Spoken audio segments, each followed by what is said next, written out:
76 of employees report experiencing trauma that affects their work. But here's what leaders miss: you're either perpetuating that trauma or you're healing it. Today, Dr. Megan reveals which one you are and how to become the leader that your team desperately needs.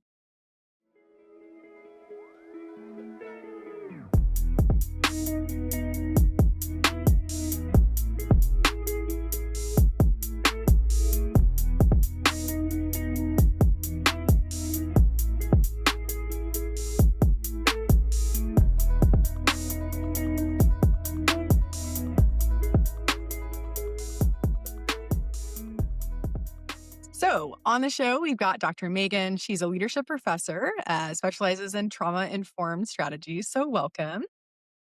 Thank you for having me.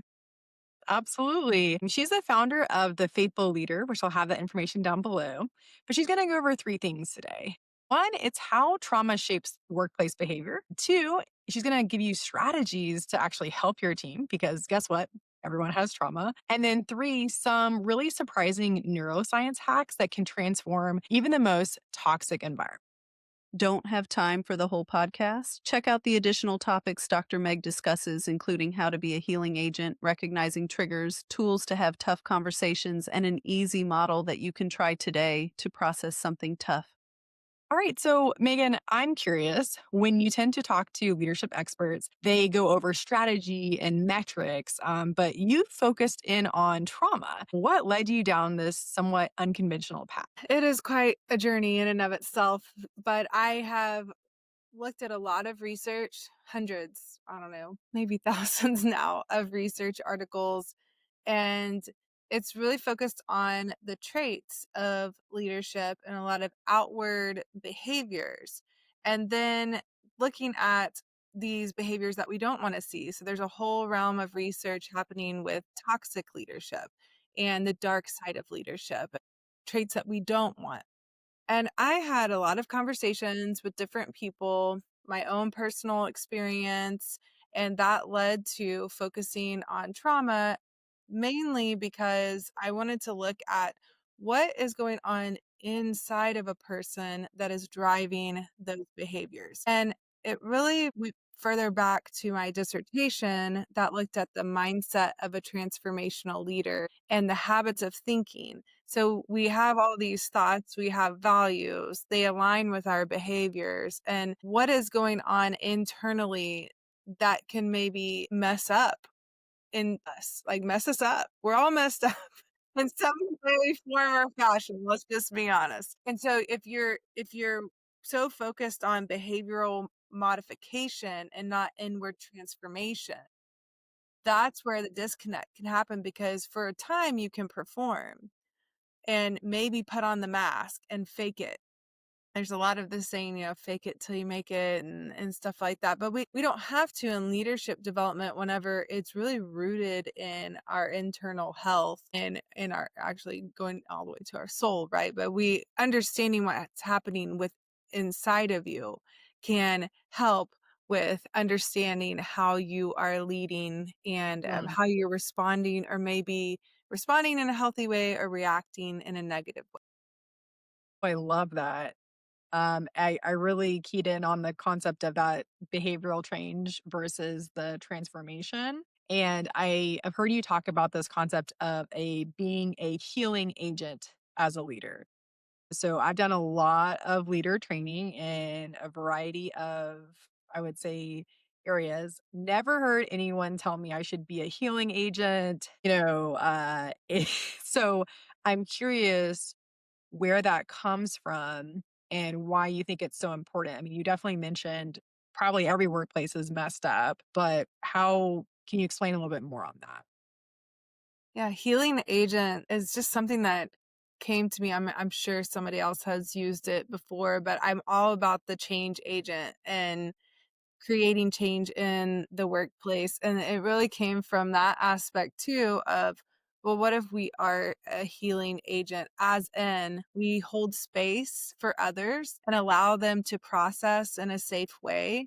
Let's say someone's just going through a bad time at work and they need to get a very important report done.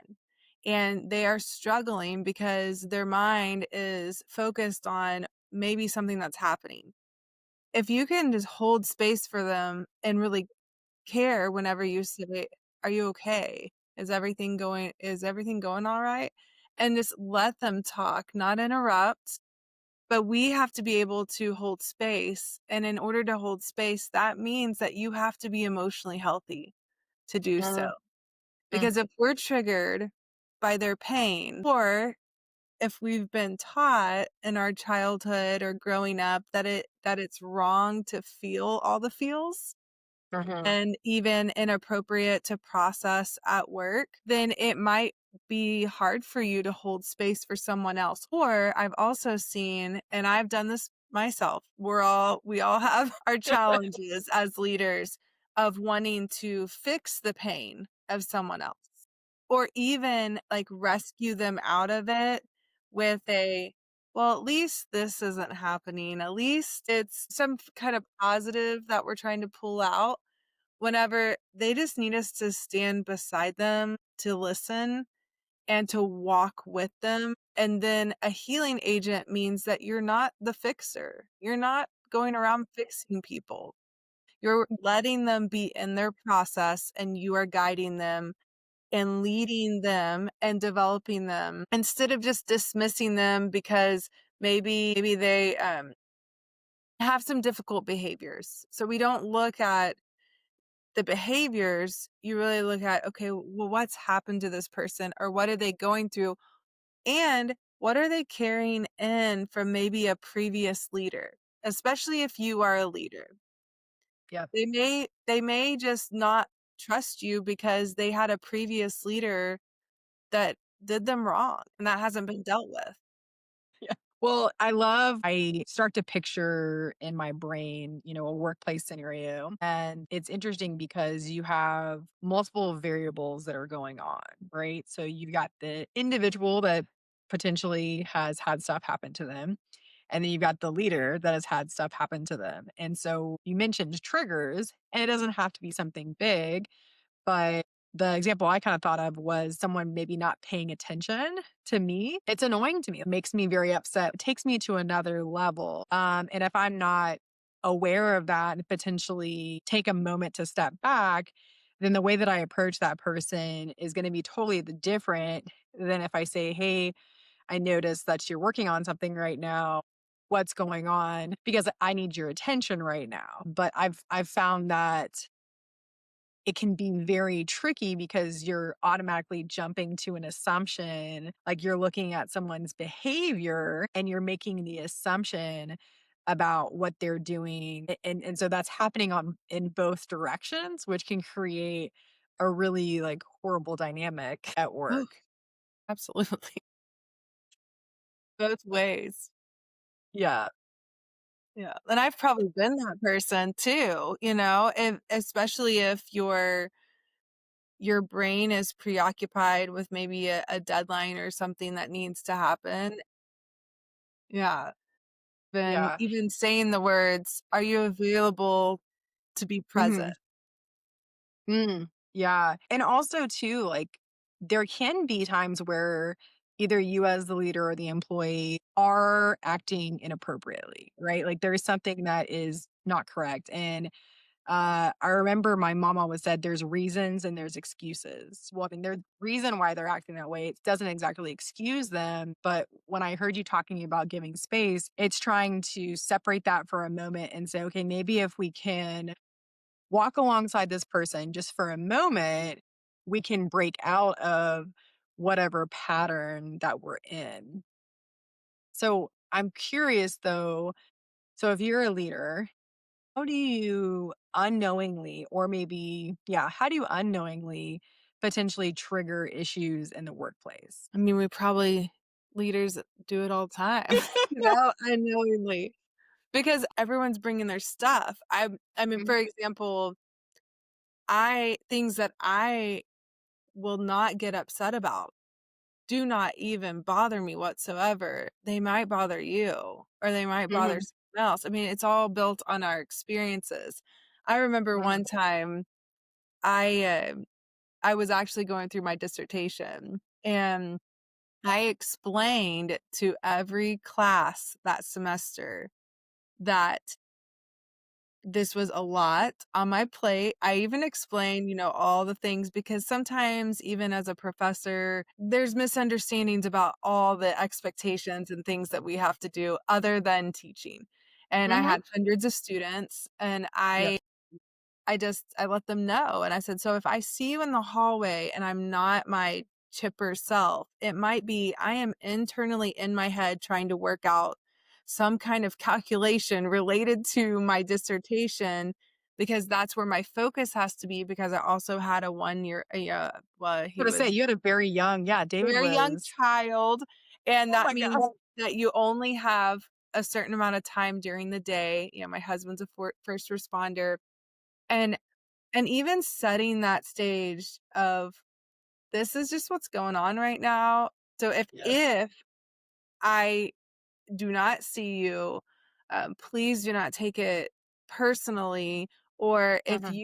if you need me to be present, I need you to say the words. Do you Okay. have a minute? Can you talk to me? Are you able to be present, so we can discuss this?" And that's Yeah. going to be a lot more helpful for me. I also do this exercise and I do it every single semester. The first day of class, we list out expectations for ourselves, for our Mm. peers, and for me as the professor. And then I put them all up on the board Mhm. on the screen and we discuss them because especially the expectations for me as the professor, but even for their peers. So they'll say, I want respect.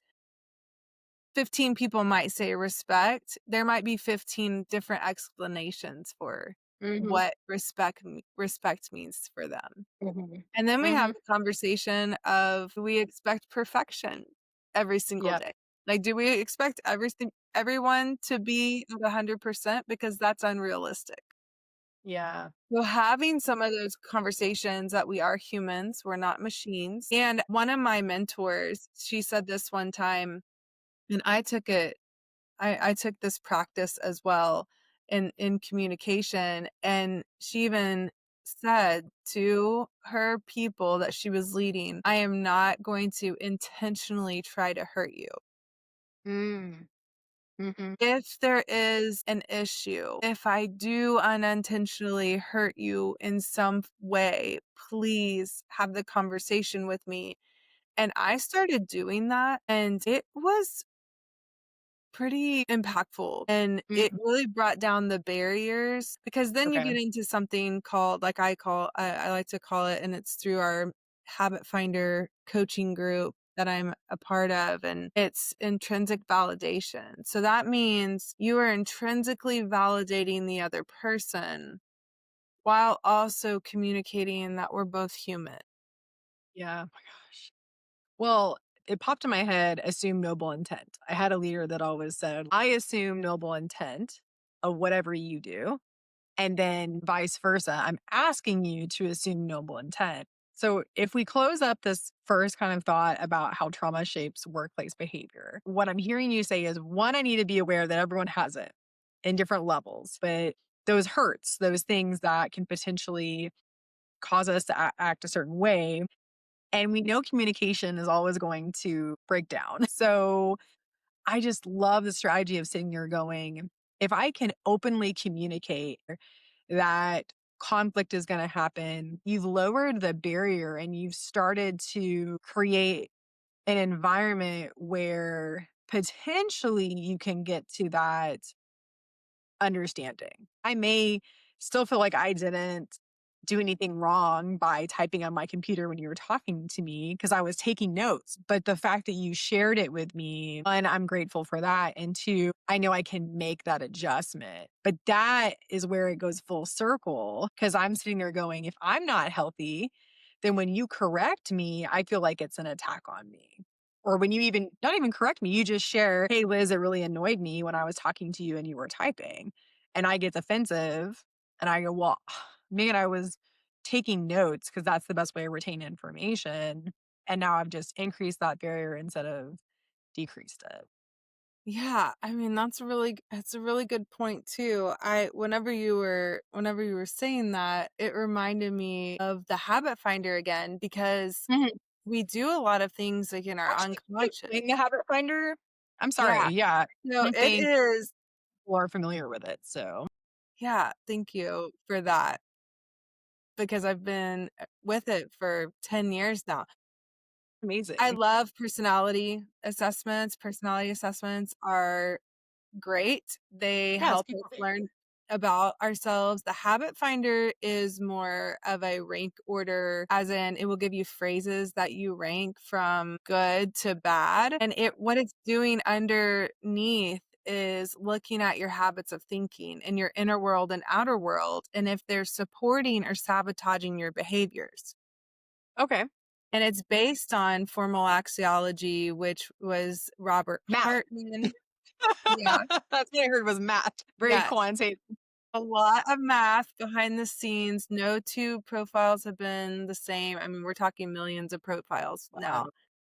And formal axiology is just the study of value. So Robert Hartman developed this science and mathematical equations because he was it was in the time of he was friends with Viktor Frankl and the time of the Holocaust, and he was so fascinated by how people could do these bad things. And so Yeah. he wanted to study like what drives the mind Mm, and what's the difference between good and bad? And why do mhm. people choose that? And what are their values? And then how do they live out those values through their behaviors? And so this assessment is free on my website, thefaithfulleader.com at the top. And what's fascinating about it is if you aren't even aware of some of the thought processes that you might have that could impact how you're triggered. So even whenever you're saying someone typing on the computer, I Mhm. did that to a student one time. I mean, it was not, but the reason being is because my thought process was, I am so busy. I have so much work that I cannot get done. And it was just a season. It was way too much on my plate. And I was annoyed that I even had a disruption Yep. that was not in my office hours. So that was me being so, rigid that I Yep. wasn't even able to be flexible because Mhm. that disruption it was necessary to have that moment of connection, but I hadn't trained my mind in that season. I had come out of a season where I was very healthy, but then you're Mhm. thrown into another it was when I was thrown into another level of leadership, and that happens to all of us. More responsibility, more people, Yeah. more tasks, and maybe family stuff going on at the same time. Like it was a different season. So I really needed a new higher level of thinking that could Mhm. shift when it was appropriate. And I Yeah. remember the student coming in and I felt annoyed, but because I have gone through so much therapy and counseling and I have tools in my toolbox, I could course correct pretty quickly because being present is one of my highest values for myself. I want to be present. And whenever that is not happening, that's the red flag of why am I not being present? Like what needs to be addressed underneath Yeah. that's hindering that behavior that aligns with my value. So that's the value behavior gap. Mm. No, I love it. I would recommend for anyone that's listening, definitely take the habit finder. Very, very insightful. And you can see sometimes some massive disparities. And it just gives you that enlightenment of, oh, you know what? That's why I may be struggling at work or at home. And I love what you mentioned. Those different mindsets sometimes have to evolve as we just go into different leadership roles. No, and you So, said the workplace trauma, the definition.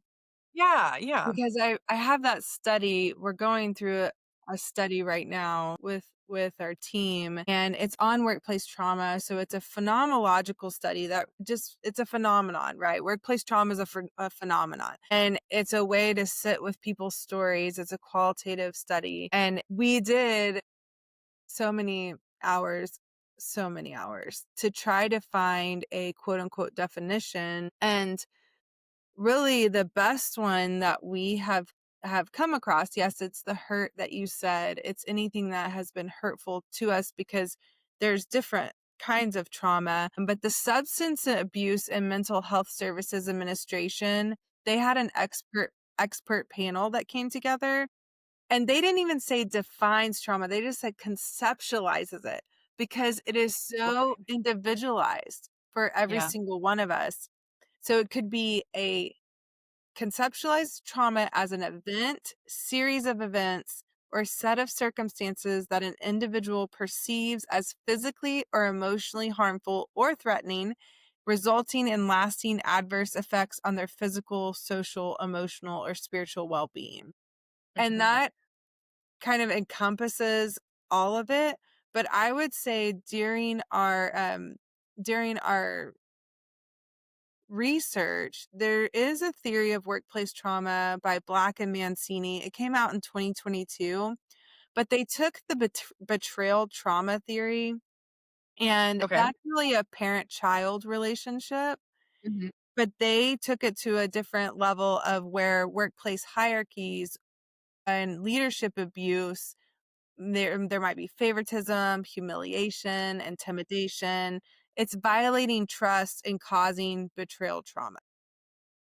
Were you, when you talk to individuals, were they talking about trauma that had happened at work? Or did you ever talk to someone that just talked about how they found their work to be difficult and they had had previous trauma that was then affecting that? All the above. Yes. Okay. So there were some that discussed how even a previous work experience was impacting their current work experience. And I just wrote an article on this too, because that's something called negative transference. Like, if we don't deal with what we've gone through, we could take the negative aspects of that and say we have a new leader that might sound like, look Yeah, like, look like. act like let's say they're type A. I'm type A. I say I'm type A in recovery because it's not good to be uber type A, but it does come in handy. I know how to wield the power better now, but Yes. the maybe they're also type A, and you had a type A boss that was very hurtful and did like public humiliation. That could Mhm. be one of them. And you think that that's going to happen with this new leader that you don't even know yet. You're in a new relationship professionally. There hasn't been psychological safety. And Yeah. so you're saying, going back to the unintentional, because we don't know all of people's stories. A lot of individuals in this study, it was their first time to share even some of these incidences, or really share how they feel or what they have experienced in the workplace. And so you may never know, but going back to even understanding from a trauma informed standpoint of the different kinds of trauma. So they could have direct trauma, harassment, assault, secondary Mhm. trauma, witnessing harm to other Okay. people, Yeah. vicarious trauma, so that's a continuous exposure. And then incremental trauma, so that would be that persistent emotional strain. That could be even saying something to your leader and being dismissed over and over and over again. Like there's a real issue and it's just being minimized. That could be harmful as well. So if you have that understanding, even if you're in a new relationship with your people, or Mhm. you're in a new relationship with a leader. One of the participants did this so beautifully, and even was just upfront that, I know we're in a new with her leader, her new leader. I know we're in a new professional relationship. I just want you to understand some of the things that I went through previously. I do not want that to impact our relationship. Just so you know, I'm working through that, but I might not trust you all the way yet. Right? Yeah. I mean, you previously mentioned this concept of it's not practical in your classroom to expect perfection every day, right? And then as a leader, we're not expecting perfection every day, but especially when you kind of start off, you have the shoulds, you have the we should be doing this, we have the expectations, and we don't know what people are walking through.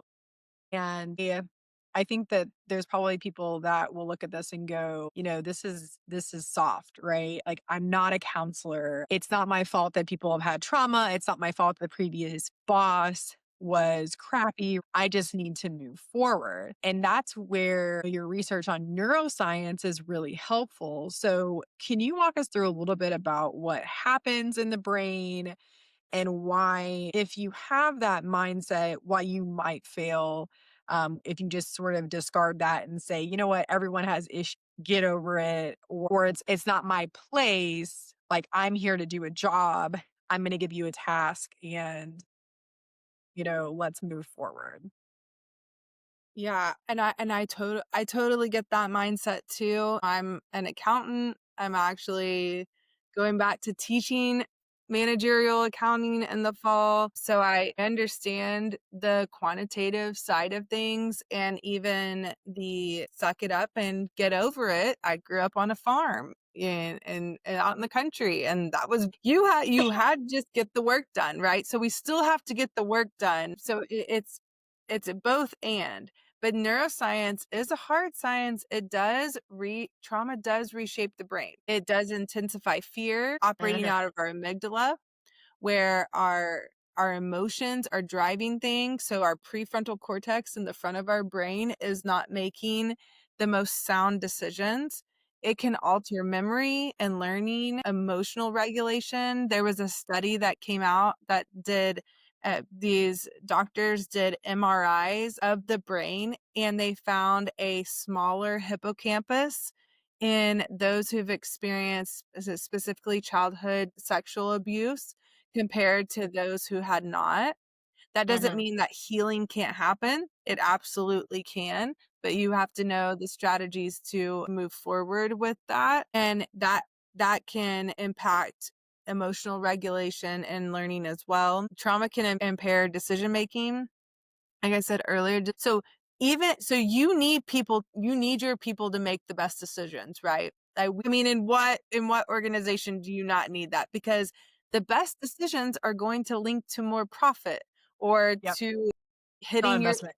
KPIs of everybody has key performance indicators, or going into whatever situation that you need them to, and to be present in their best selves to do what's best for the organization. And if we're not focused on some of this stuff, it can cause real financial implications, such as, so the financial outcomes, there are turnover costs involved for organizations. I mean, it's pretty staggering. There's employee morale and productivity. Even there's a presenteeism equation that Fattori and some other researchers have come up with, because so how much productivity is lost because of lack of presenteeism, a lack of being present in the workplace. Yeah. And so whenever it's like, okay, well, we just need to move forward.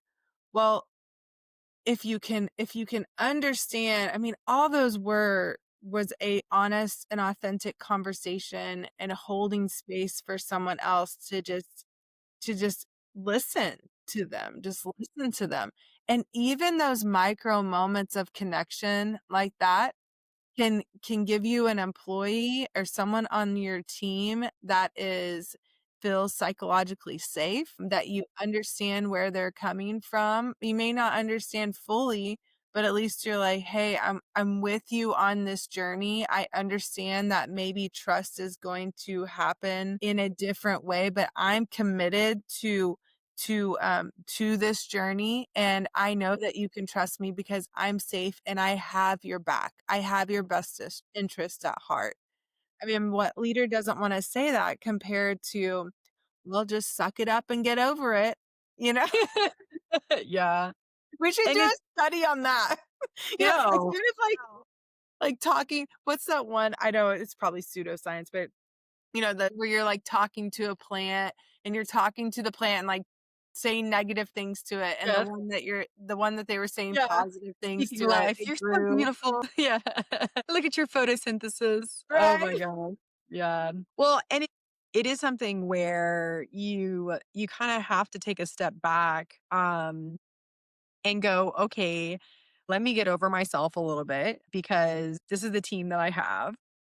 And my question to you is, I know you've done some training. Like, what are some very tangible, practical things that a leader can do? Because it's one thing, and I love that you say hold space. I love that you say, ask questions, but can you take it even more practical? Because so often what happens is, when we go through those stages of learning and we get to the conscious incompetence, okay, I know that my workplace, I'm going to upset people and they're going to be upset with me. But now I'm trying to create this psychological safety. I'm trying to address the fact that trauma has occurred, all these things, but I don't know how to approach it. And so I either mess it up or same thing, I'm afraid I'm going to mess it up. So it's just like, I'm not going to do it. Yeah. Yeah. I mean, it's messy. The Yeah. process the process is messy. You will mess it up. Okay, good. You will mess it, so just don't. Yeah. I think, definitely dealing with your own stuff, that's step 1.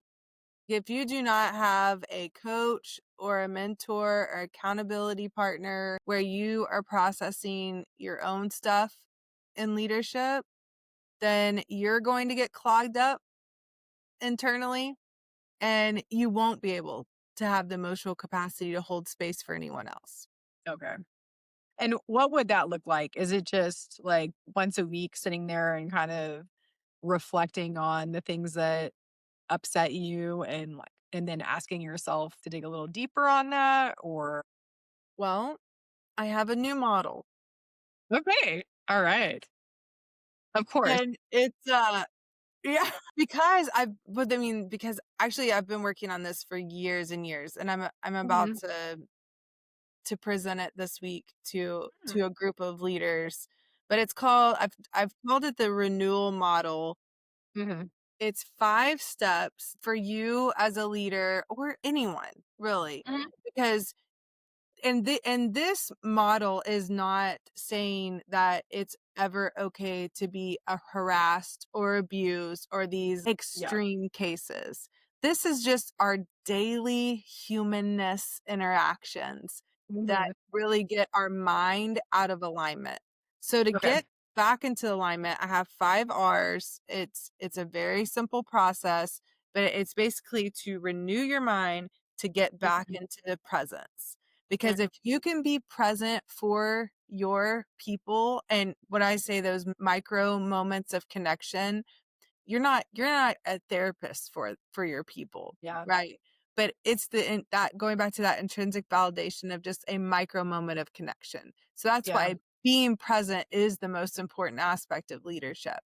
And so the first one is to recognize. So that's really recognizing what is going on in yourself. And in order to do so, you probably need to do some internal work or journaling or have, like I said, a coach, mentor, accountability partner, um, that can, but you can get to the point. If you're just starting this journey, it might take you a little longer, but Mhm. you can get to the point. I mean, I've been doing this for years now, and I can recognize, and it's usually you are, why are you getting agitated?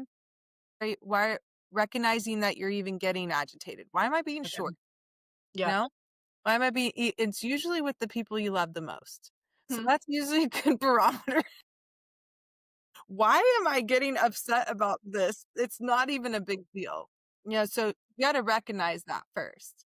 And then you realize, and the step between recognizing and realizing, that might take a little bit of introspection of, huh, I'm I'm upset. I'm annoyed because this person wasn't paying attention to me and they were Mhm. typing while I was talking. Does it mean that, is it feeding some fear of inadequacy in myself, my self-doubt as a leader? because who doesn't have it at some point? And if people say that they don't, they're lying. I'm just gonna just put that out there because everyone has some kind of insecurity, right? You're not gonna have all the answers all the time. And if you have someone that does, I don't know if you want to be actually following them. I'm just gonna put that out there too. But realizing it of like, huh, I'm operating out of fear Mhm. in this scenario. Okay, I'm gonna release that fear Mhm. and I'm going to receive the truth in this situation that I'm going to give them the benefit of the doubt. I'm going to go back and have that conversation. And maybe it was, like you said, a different way of learning, or they're so overloaded mentally that they needed to just, and I've done that sometimes. Like, I just need to literally type what the person is saying so I can even just remember it to do it, later. But then once you receive the truth of everything's fine, maybe I'm just blowing this out of proportion. I am a good leader. I Mhm. can be present. Whatever this self-doubt is, we are releasing it. And Mhm. you just bring yourself back in. I actually, and this is very practical, if you have a journal, I've done this with index cards too. It is Mhm. so symbolic, and I'm about to take a whole group through it, and I've actually taken multiple groups. You take an index card and you write down that lie or that whatever you need to release. I need to release Mhm. the fear that I'm not a good leader. Yeah. And then literally tear it up into little bitty pieces. And nobody ever even has to see it. But then you write Mhm. down the truth. I am I am put in this position for a purpose. I know that I'm a good leader. I'm going to re-engage and I'm going to have this conversation because how many times do people not even have the conversation and then assume and then just the little offenses start building up. And then all of a Mhm. sudden, you are upset with someone that I'm going to say something that might be really painful for some because this is a study that I want to do, but I've seen it. People get upset with others and they do the same thing themselves. Mhm. Mhm. So Well, I mean, some of the most convicting things that I've been annoyed by a previous boss about, it's because I have done it. It's, "Oh my god, yeah, I did that to someone," but when it's been done to me, it's like, "Oh, that's crappy."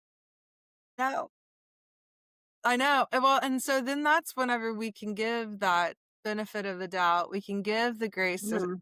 in this situation because also too, you don't know what the other person is going through. Mhm. And so so that recognize, then realizing it, realize what's really going on in yourself, releasing it, Yep. receiving the truth Yep. in the situation, and then that gets you back to re-engaging. Mhm. Because Okay. if we don't do this, and this is a rhythm, I do it multiple times a day, usually. And sometimes, I'll just be honest, years ago, it might take me weeks. I would process a situation that my boss probably wasn't even thinking about or a colleague, and they probably literally don't lose any sleep over it, and I'm sitting here losing sleep, but that's because my mind was going to catastrophe mode and catastrophizing whenever Mhm. that's fiction. Mhm. It was just this, and now with this realignment model, the renewal model, I'm Yeah. renewing my Yeah. mind. I'm getting it back into a place of presence so then I can have those authentic conversations. Yeah. Yeah. And a lot of things will be mitigated if we could just do that on a daily Mhm. basis and not assume, but really have conversations with people and then listen. Well, the re-engage is the one that is definitely very convicting for me because a lot of times I'll go through those like first steps and then I don't want to re-engage. Like Yeah. that's too much work, like it's too much effort, like have to think about the different ways that I can approach it. And so I'm just going to let it go. And unfortunately, when you do that, though, most likely the situation is going to occur again. That person will then make the exact same or similar comment. And then you go through that whole process again instead of saying, okay, hey, I observed this and I don't appreciate it. And I'd like to find a different way. Yeah, can we find another way? But yeah, and Mm. then we're the ones that pay for it because we're miserable. Yeah. Never one time, I'll just tell a story. One time I was in a training and the guy who was training us, he was saying things that I did not appreciate about women.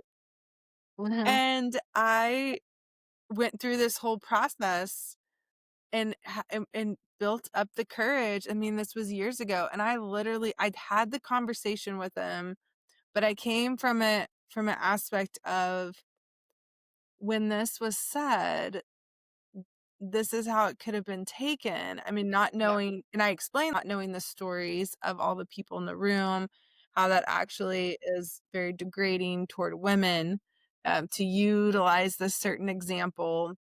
Yeah. And the way that I came about it, and one of my mentors, he was a male, he goes, "You're the one who needs to have this conversation." I'm like, "But I don't want to." He's like, "But you need to. You've got to do it." And I would say I have been in more situations like that over and over and over again, but every time that you do it, it's like, "Okay, maybe we can come to a better way to work Yeah. together." And also too, sometimes things that I get triggered about because I asked my counselor, like, to be honest, "Is it possible just to not be triggered at all?" And she's like, "Yeah, you would be like a machine." That's no, you're human. It's gonna happen. It's gonna happen, but even being able to let things go, but if there is a situation like that, to be able to address it and could add in some prompts. I mean, prompts are so helpful, um, Yeah. with these types of conversations. It might depend on what kind of conversation that you're having, but I mean, even with AI nowadays, like, if you need to have a conversation, you could even chat and say, "Can you give me like a Yeah. couple of sentences to use?" I've Yeah. had coaches and therapists, we've crafted before AI, years before AI, we've crafted sentences and I remember them. I would remember them in my head and say them over and over and have these canned statements because Yes. when you're in this situation, your amygdala will take over, and Yeah. we wanna bring it back down and be Mhm. able to have those statements that can really help you with the words that you might need to say. Yeah. I am kind of curious because my brain always goes to I think I've had some very tough conversations. The ones that I have had the most struggle with and that I probably don't re-engage with is with people that have maybe like borderline personality disorder or like narcissism. And so curious if you have any insights on that because what I tend to find is that their responses are not I guess, rational to me. So my interactions with them tend to be very counterproductive in the first place. And so then it's that like, Yeah. Yeah, I've had quite a few of those myself, and Mhm. For me, where I've had to get to is what is your expectation for the level of re-engagement if we're going back to the model? Okay. Okay. Explain more. So if I expect to have a deep relationship even professionally with Mhm. someone who has, I mean, well, they've come out, I mean, we all have narcissistic Yeah. tendencies, every single Whatever. human. Well, yes. Yeah. But if you are not breaking through that wall, they are just going to push back, and then one tend to have the conversation of how can we resolve whatever issue together. I would say that yeah, I in my field and a lot of things that I do even in consulting, I don't care who gets the credit as long as we're moving a initiative forward. So if they need the credit, I mean, I have been able to let some of those things go, but the level of engagement is one that you have to assess within yourself. Do you expect them to respond in the way that you would respond? Do you expect to have, even with family members, like, do you expect Yeah. to have this deep personal Yeah. relationship or a um, professional relationship that maybe you want in your mind, but only surface level is possible? Mhm. Yeah. Back to expectations. Expectations and letting them be in their process, because everyone is in process. Yeah. Everyone is learning and growing. I know you, and I know you're one that, like, runs after bettering yourself, that healing, figuring it Mhm. out. I mean, I also am like that. I feel like I'm my own research project. If something like, if something happens, I'm calling my therapist, "I need a session. This is why, why?" And asking the why so many times within myself. Not everyone is going to do that. They're just not.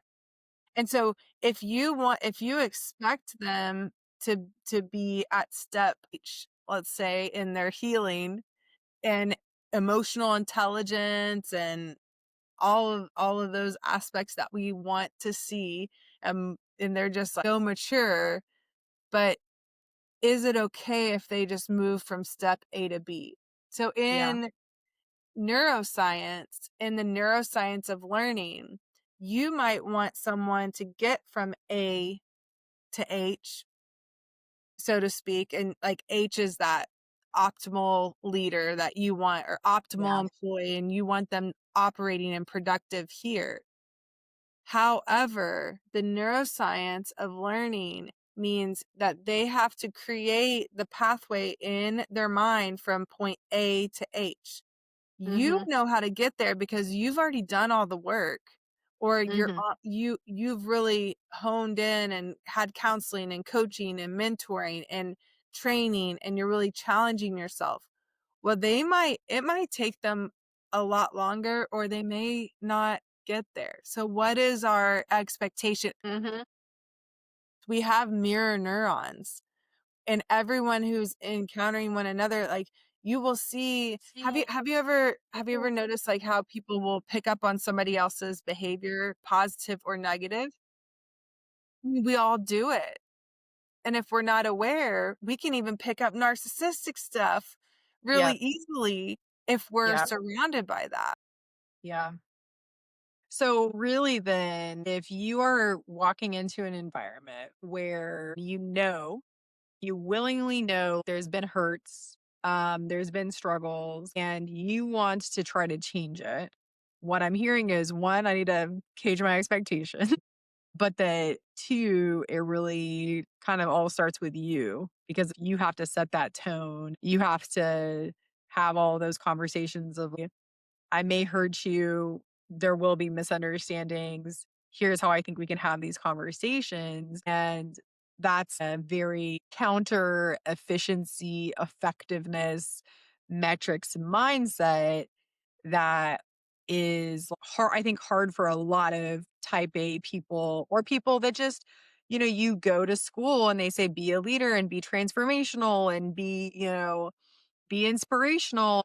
But also you have a boss that says, get this stuff done. Yeah, I mean, I even had someone, and I needed her to perform, Mhm. and I there was no getting around this task. Mm, she was really hurt by someone else. I said, "All right, Mhm. I'm gonna give you," just cry it out. I mean, and she did. I mean, she was so hurt, and Mhm. then we talked, and I was like, "I'm gonna need you to go back in there." And I just filled her with the truth. Yeah. I know you're gonna present in front of this person who may or may not publicly humiliate you. I Yeah. understand that. It sucks. It does. Mhm. And if I could do something about it, I would, and I will report it, but I don't have control over this situation. Yeah. But what I'm going to prepare you to do now is I'm gonna give Mhm. you the information that you need with any Mhm. question. I want you to go and look for any loophole in this presentation that could be shot down or he could use as ammunition. And what it's going to do is this process is about to make you stronger because this is not the only person that you're going to encounter like this in the world. Yeah. Mhm. Just get ready. But it's not, but in that, and I told her, I said, the next time it's not going to be this level of emotional reaction because you're Yeah. going to be prepared. And that's like that's the building of the resiliency. But even like you said, of going into a new team, understanding that yes, tasks have to be done. Mhm. And then, but also them just knowing that you are going to be for them and a safe person. And yes, we are all human. We're gonna rub each other the wrong way. I mean, I'm gonna have tendencies that annoy you. But can you please let me know? And I promise, yeah, I please let me Mhm. know, and I will do my best to change, to try to change. But Yeah. also knowing that change is not immediate. And that could be vice versa, right? I had a leader, a client one time, and she was a new leader with a group. And what she did was they had some leadership book. I think it was Patrick Lencioni's 5 Dysfunctions of a Team. That's what it was. Because that's the one that we came up with, and they were reading through it, and they were just having like this miniature book club. So it didn't seem overwhelming. The book is really small. It's a great book, just to talk about some of these different dysfunctions of a team. And even just having those conversations, it brought them together in a new way, and they could just have conversations. Or you could use the expectation exercise that I Yeah. use with students. Yeah. Like, what are your expectations for yourselves, for others, and for me as your leader? And then let's go through that as a team and let's define what these words mean. So, my final question is when we talk about supporting your team through whatever trauma they've gone through, I do think people worry about crossing those lines. And you and I have talked a lot about boundaries, the importance of that, and not becoming their therapist. And so, the example you used where individual had to release that, and then you said, okay, next time they're not going to be at that level. But what happens when it does occur where you have people coming to you and suddenly, whenever they're upset, whenever they feel like they need to process, they're coming to you. And if you have a 500-person organization and there's only one of you, you start to look at like some significant concerns. Yeah. And every single situation is going to depend, right, on what's happening with that person. My friend who is an HR director, we just did a joint presentation together because she launched something called Collaborative Connections. Okay. And it came out of the need that they were HR and they were having all these interpersonal conflicts happening on their team, and they were coming to them, and it was just causing so much disruption in the workplace, and they were very reactive instead of proactive, and they really needed to empower employees, and then coming up with this pause, shift, respond framework. And so what it was with the collaborative connections, it's very similar. So it's a lot of taking what I have talked about and then opening up the communication, and it was through training. So they Okay. literally have this toolkit, and they have it is so cool. And I actually tried it with a team of 18 students for Yeah. a it was this advertising team. We went to a regional competition. So we had work all year together. And so they were on a very limited project, but she has done this too it's a very large organization. and it's just little cards, and they're laminated, and then they're put on a key ring, but they have a one on receiving feedback with positive intent, Mm. sample combos and emails to initiate, so because they have collaborative conversation meetings, so it's basically Yeah. training people Yeah. how to talk to one another. Mhm. And, we probably will need this even more with the rise of technology and smartphones and having those conversations. Even little, so on their first meeting, some of the prompts are asking someone why did they decide to work in this role? What are their Mhm. hopes for our team? And then the second meeting, some of the prompts are, do I need clarity on what is expected of me?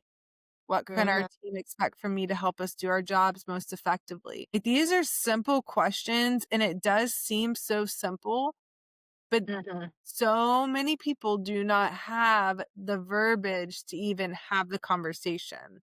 So Yeah. they take them through it's a 7-week training on collaborative conversations, and they're basically each week they're having the training, but then they are tasked with connecting with their team and people on their Yeah. team. And then they come back and they'll refine what they need to work on Mhm. for the next week, and then so on. Another one of the cards is like a weekly connection questions, healthy venting tips. That's one of Yeah. them, because you can get into unhealthy very, very quickly. The problem, it's a problem solving process. And then the organizational forgiveness model, which that is a really interesting one. If you have not looked that up, we can include a link to that, but it's Great. projectforgive.com. And then steering coworkers away from gossip. So it's a toolkit that they Yeah. give to them. And what has come out of that is increased job satisfaction, increased motivation, decreased absenteeism, increased like being present and engaged at work. And every person who's gone through it, they're like, we need this for everyone. Yeah. That has been such a success story, because we go to these trainings, and you know this, Liz, we go to tons of trainings, but then there is a disconnect sometimes of how you put it practically into action. Agree. And these connection questions, and how, I mean, it could just be literally training your people on how to connect with one another and setting. Yeah. And it's very interesting because, like you said, those questions aren't difficult, but if we don't take the time to say, "Hey, with the task that you have, what further clarity do you need for this week?" And the person is able to go in the back of their mind, if they're upset about something that happened, and they can say, there was something you said last week. It's not the clarity, but something you said last week that doesn't make sense to me, and I'd like to address it. Maybe that doesn't happen the first time, but you've created the opportunity to just have a conversation that's less transactional. And I think that as a leader, you probably have to just tell people, yes, I know you probably don't think this is important, but it is. And then once again, modeling it and going over and over and over again and saying, what do you need this week? Or, whatever that looks like. Um, so yeah, please, I'll make sure we have all of those resources in there. That'd be something fun to um even, just do in my next organization, because we all have work challenges, but at the end of the day, like, most of the challenges have to do with the fact that we're people trying to interact with each other. Yes. Yeah, and doing our job on top of all the other things coming at us, Mhm. family and other responsibilities and Yeah. bills and Things, adulting, horrible. adulting, and then all the things happening in the world. I mean, it's just a lot, and everyone's impacted in a different way. But you're right, it can be simple. You cannot become the therapist, though. So if you like that people are coming to you, that's also a red flag.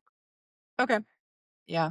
like too much. You know what I mean? If it's too much, now if someone is coming to you and they're like becoming codependent, so I would call it codependency, Yeah. then I would try to that has happened to me before, and I did have the conversation of I love having these conversations. However, I actually recommended them to a therapist that I knew, and because I couldn't be that person for them. Although I wanted to make sure that our relationship was still healthy and good from that Yeah.